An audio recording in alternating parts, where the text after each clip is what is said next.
Salut à tous, ravi de vous retrouver sur Direct Course pour évoquer le programme de ce samedi 28 décembre. Le quintet se déroulera dans le prix de Bar-le-Duc.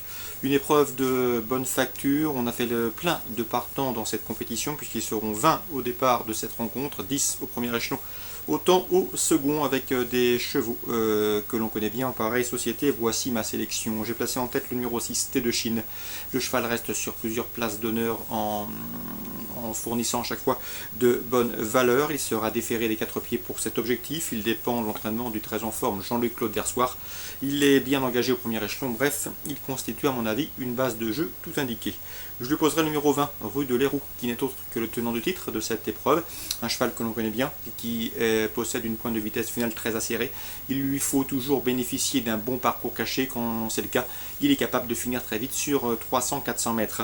Ici, il aura surtout contre lui de devoir rendre la distance dans un peloton touffu, mais si le parcours est à sa convenance, il a parfaitement les moyens de mettre tout le monde d'accord, comme il l'avait fait l'an dernier, en tout cas Patrick Martin, là toujours au mieux, c'est ce qu'il m'a indiqué. Ensuite, j'ai retenu numéro 12, Ramsey du Havre. À mon avis, il peut causer une belle surprise dans cette épreuve. Lui aussi possède une belle pointe de vitesse finale. Si le rythme est soutenu, il devrait une nouvelle fois terminer vite et ce, à mon avis, à belle cote. Le numéro 3, Séduisant Foutou. Attention à lui, le cheval est au mieux. Il reste sur 2 places de deuxième. Il est toujours présenté déféré les 4 à bon escient. C'est le cas ici. Il le sera. Sa dernière sortie pieds nus s'est soldée d'ailleurs par une deuxième place. À mon avis, au premier échelon, il peut, pourquoi pas, inquiéter les précédents cités. Ensuite, j'ai retenu le 11, Set Power, que l'on connaît bien à ce niveau. Il compte déjà 7 victoires au niveau Quintet Plus. Lui aussi, il doit bénéficier d'un parcours caché, comme Rue de Léroux. Et au 25 mètres, ça m'ennuie un petit peu, puisqu'il lui faudra se frayer un passage dans la phase finale. La dernière fois, lors de son succès dans le prix Jean Dumouche, il était tout de suite bien placé dans le sillage de l'animateur et l'a dominé pour finir. Cette fois-ci, ils seront obligatoirement plus nombreux que lui devant, puisque le cheval devra se faire ramener devant, composé avec un handicap initial de 25 mètres. Ensuite, j'ai retenu le numéro 10, 14, c'est Swedishman, un cheval dur à l'effort que l'on connaît bien, qui a brillé cette année et tout au long de l'année dans le circuit du Grand National du Trot. Le numéro 5, Toscane de Bruyères, c'est une bonne jument, elle a été préservée par l'écurie Bossuet. Ici, elle me semble en mesure de bien tenir sa partie, même si elle doit affronter les mâles. Le numéro 2 également, c'est Sometime, autre jument de qualité, quelque peu intermittente, mais sa dernière victoire en dit long sur ses possibilités actuelles. Et à mon avis, confier et driver Christophe Martens comme la dernière fois, elle s'annonce redoutable à condition qu'elle puisse bénéficier du même parcours. Souvenez-vous, la dernière fois, eh bien, elle a pu bénéficier d'un excellent parcours le long du rail avant de trouver l'ouverture justement côté corde. Le pensionnaire de Jean-Claude Versoir se déportant légèrement sur sa droite au moment du sprint final. Résumé chiffré pour cette compétition, 6, 20, 12, 3. Ensuite le 11, le 14, le 5 et le 2. Suite du programme à Vincennes, dans le prix Yvonique Baudin, qui rend hommage à un jeune pilote trop disparu. Ce groupe 3 réservé aux apprentis la jockey semble se résumer, à mon avis, sur le papier entre un duel entre le 314 Rapide du Dijon et le 315 Rubis d'Herpais. 2 chevaux qui viennent de justement terminer premier-deuxième d'une épreuve de même facture. Ce sont les plus riches du lot, sans doute les plus doués. Ils font face à un bel engagement au plafond des gains. Bref, ils devront une nouvelle fois s'expliquer pour la victoire. 314 Rapide du Dijon, 315 Rubis d'Herpais.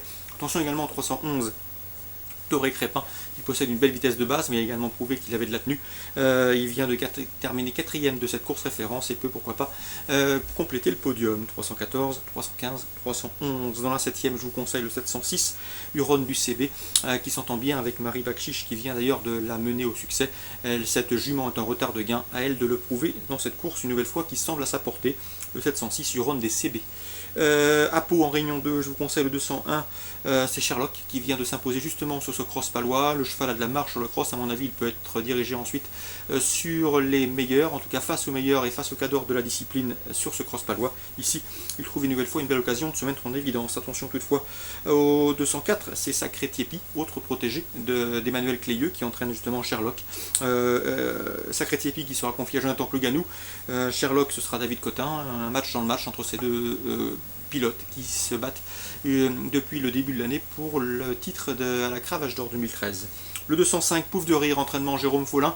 Le cheval est bien, il est en forme, il se plaît sur l'hippodrome de Pau. Et à mon avis, dans ce lot, il peut prendre une place. En tout cas, Jérôme Follin l'a préparé pour ce meeting. 201, 204 et 205. Dans la 6ème, je vous conseille le 602 Kialco, qui compte 3 courses à son compteur. Une place de 3ème en débutant, suivie de 2 victoires, dont une sur le tracé qui nous intéresse. Rien ne s'y oppose à une confirmation, c'est un bon poulain.